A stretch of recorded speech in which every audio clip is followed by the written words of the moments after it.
When we think about real estate, it really comes back down to you as a person. Before we even jump into this list, the big question that I would have is, do you know what's going on? Like, did you just read a book? Did you read, headline and you're just going to go into real estate? Or have you had experience or do you have mentors? And the reason I ask that is real estate, there's a lot of moving pieces and everyone thinks it's so easy. And there's some really smart people that are stuck with some real estate that if you audit their assets, it's the worst performing asset on their balance sheet.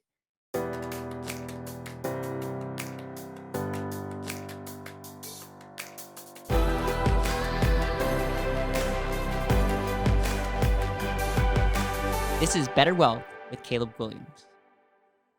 Should you invest in real estate? Is real estate a good asset? The good, the bad, the ugly? In today's episode, I'm going to be talking about why real estate may or may not be an amazing asset to have as part of your portfolio and just part of your wealth strategy. A lot of people come to us at BetterWealth and they want to do real estate. They're going to make all their money in real estate. They may have read a book of Robert Kiyosaki, and Robert Kiyosaki is talking about how real estate grows in value. You can use leverage. You get special tax advantages. It will cash flow. And it's like, man, this is amazing. Like, I want to, real estate is my ticket to financial freedom. We have a lot of clients that are financially free and they use real estate. We also have a lot of clients that have made huge decisions as it relates to real estate. And it really comes down to less about the real estate and more about the investor. Think about this. It's not the investment, it's the investor. And it's just, there's a wisdom in every area in your life when you think about that. And so in this asset analyzer series, I'm going through different assets like 401ks, Roths, savings accounts. We're going to talk about life insurance. We're now talking about real estate, and we're really going to talk about the pros and cons. And I really want to stress this. When I look at an asset, I don't have an elementary viewpoint of this is good or bad. There's a process. And so I'm going to quickly run through this process. If you're on YouTube, you can go back. I've done a very thorough job talking about these 4 steps. But number one, what do you want? We talk about what would you do if money wasn't an issue. We have everybody identify what their ROR statement is, and ROR for us stands for return on results. So you get really clear on that. Then you start identifying what assets can potentially be in your ballpark. You could almost say, what things do you love about assets, and just identify what is an asset. Investopedia will say an asset is something of value. My favorite definition of an asset is an asset helps you live more intentionally. I think if there's something there. Robert Kiyosaki's definition of asset is something that puts money back in your pocket. So this is kind of gets you on just thinking about what assets or what opportunities out there check those boxes. The third area is then asking the question, what outcome do I want? This, my friends, is like the secret sauce. What outcome do you want? What outcome do you want by putting your money in real estate? What are you hoping to accomplish? And we got to get really clear on that. And you have to do the outcome first, and then you need to start comparing other opportunities. And that's where you take the list of assets and say, what are the things that I want to invest in?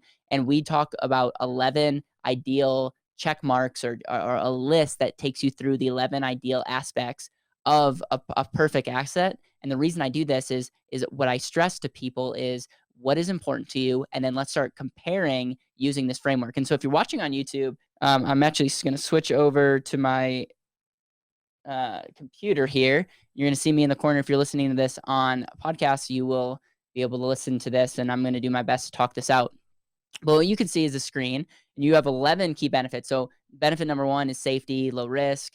Benefit number 2 is liquidity. You have control. Benefit number 3 is growth. Number 4 is passive cash flow. Number 5 is leverageable. Number 6 is private. Then we go into the different tax benefits of tax deductible, tax-free growth, tax-free distribution. Number 10 is the protection and legacy aspect. And number 11 is no contribution limits. And the process is, once you get clear on the outcome, make a list like this, and then determine which ones are the most important to you as it relates to that asset. Okay? So you want to do that. And for me, I've been very clear that control is very important to me. I put a premium on controlling my money. I also put a premium on eliminating future taxes. I love that. And I also think leverageable is just a characteristic that I love. But ultimately, I want all those things so that I can create cash flow and other things. And so cash flow ultimately is very important as well. So when we think about real estate, it really comes back down to you as a person. Before we even jump into this list, the big question that I would have is, do you know what's going on? Did you just read a book? Did you read, headline and you're just going to go into real estate, or have you had experience, or do you have mentors? And the reason I ask that is real estate, there's a lot of moving pieces and everyone thinks it's so easy. And there's some really smart people that are stuck with some real estate that if you audit their assets, it's the worst performing asset on their balance sheet. And it's like, how could that be? It's because them. It's really comes down to them. It's not necessarily that real estate itself is a bad thing.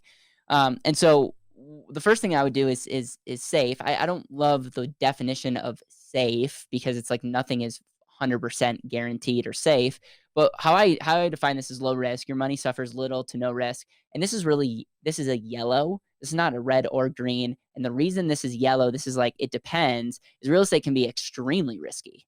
Usually, though, if you know what you're doing, you have a hard asset. If you check all the right boxes, it's not gonna like you're not gonna lose everything if you know what you're doing. It goes back to who you are. So that's number one. Number two is the liquidity aspect. There's a couple ways that you can have this conversation. I'm talking about leverageable in a second. And so for those of you that are like, hey, real estate's super leverageable, or I can have access to it through home equity line of credit or refinance, I'm going to get there. But if you're taking your money and putting it into real estate, I wouldn't call it liquid. Liquidity or the ability to control as your money is accessible either for emergencies or opportunities.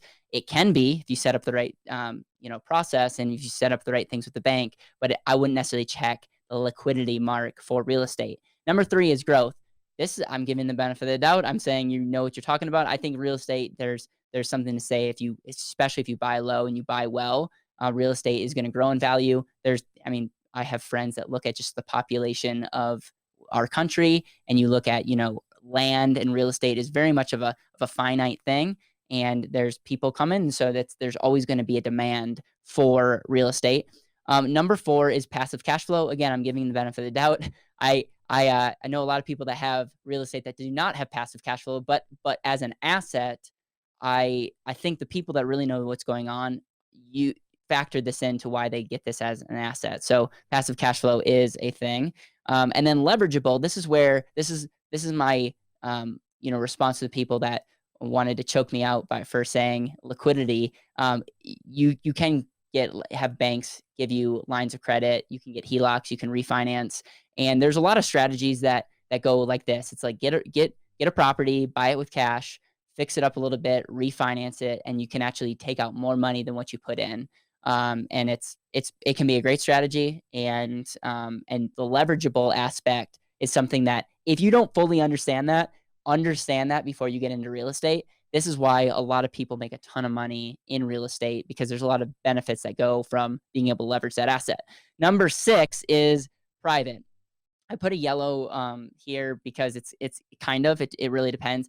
Overall, real estate itself is not off the radar screen. It's not super private, but real estate can be owned by trust and foundations, and it can be more private than just you owning it directly. And so it depends. And then all three taxes: the tax deductible, tax-free growth, tax-free distribution, and tax-free growth. Here's what I'll say is the real good people in real estate, they use a lot of deductions through depreciation and other things. Their money grows usually without paying taxes, and they can either buy and sell and do something what's called a 1031 exchange, and do other things. So that can be powerful. But my caution to you is the buck's got to stop somewhere. And a lot of people talk about, how you can pass on the real estate to the next generation. Someone's going to pay that tax eventually. And one of my quote unquote fears is there's some advanced strategies that can try to get you out of real estate and in trust and foundations and all those things. And all I would say is really understand that. And overall, I don't necessarily think there's real estate alone has these crazy long-term tax-free benefits. I think if you know what you're doing, you can very much not pay any taxes in the short term. Your money can grow tax-free, and you could potentially use some of your money without paying taxes. Now, the asterisk is cash flow. That's not the case. And usually if you sell later, you might have to pay taxes on whatever the tax rate is going to be in the future. And so it's just, I mention these things because this is what needs to go on in someone's brain when they're making a decision. real estate doesn't have any protection or legacy benefit this is more from like an insurance aspect. And there's no contribution limits, meaning, whether you have $5,000 or $5 million, it's not like the government could say, oh, you can't put in more than $5 million of your own money into real estate. At this point, that's not the case. And so here's my thoughts on real estate.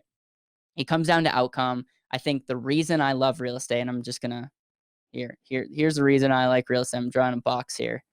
Is number one, there are some tax advantages, and I think the tax advantages for the people that know what they're doing is incredible. I also love that you can use leverage to acquire and leverage in the process of even taking money out in the future. But I love that we can use other people's money in a low interest rate environment. And I think it can be very strategic with that. And there's a lot more that we could go into that. I think cash flow.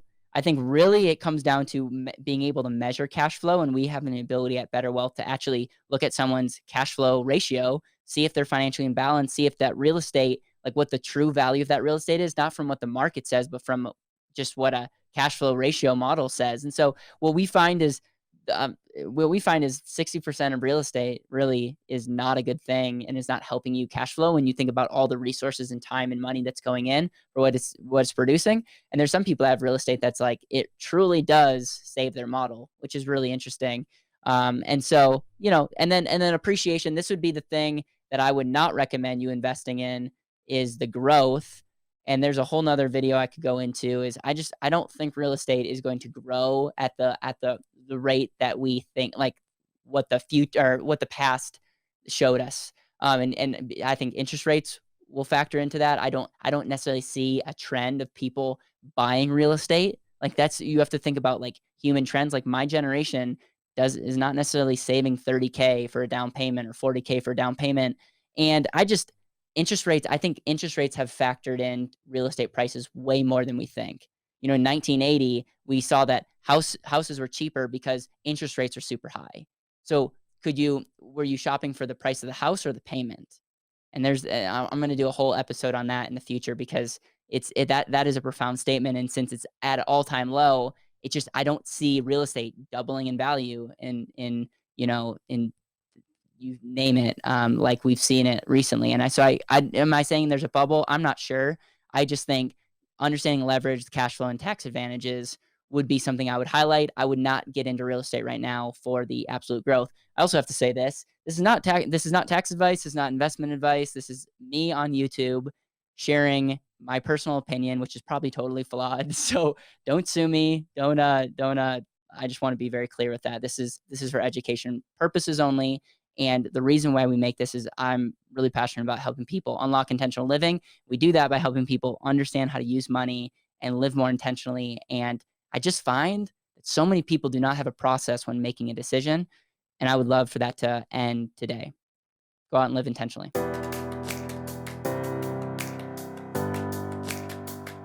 Thank you so much for listening to the BetterWealth podcast. It would mean the world to me if you could hit subscribe, leave a review, and share this with the people that you know and love.